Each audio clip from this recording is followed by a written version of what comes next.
mga kaani! For today video, gagawa ako ng chocolate moist cake.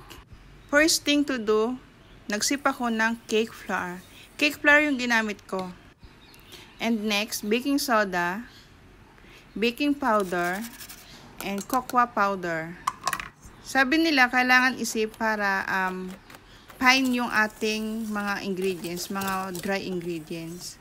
Maiwasan yung mga buo-buong. Next, 2 eggs.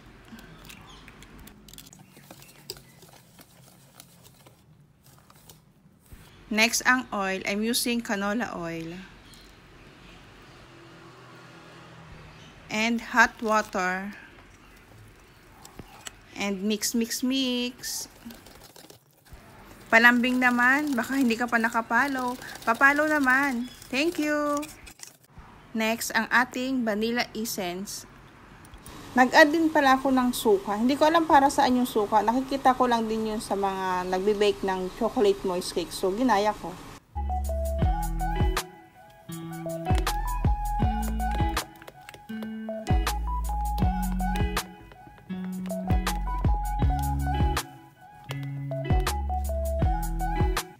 Kabado malala si Kaani dyan kasi nag-bubbles.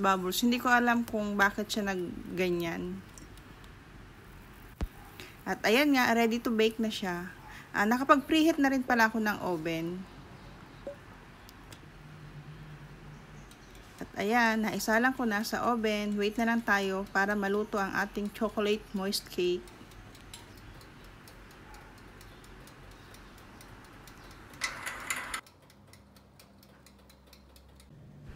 And ayan na, luto na. Wait natin mag-cool down para malagyan natin ng chocolate ganache.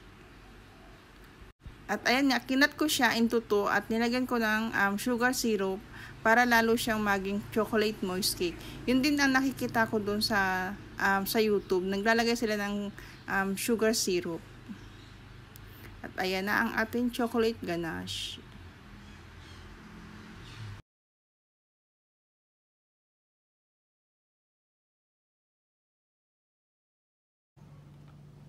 Natuto lang po ako mag-bake sa YouTube. Ginagaya-gaya ko lang.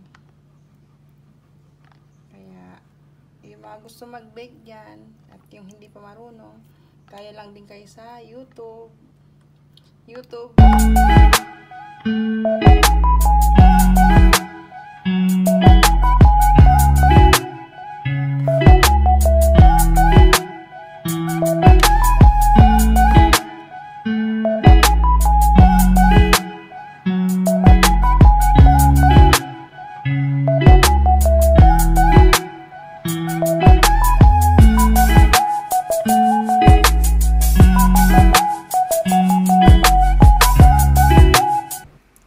Naglagay din ako ng cashew nut on top para maganda naman tingnan.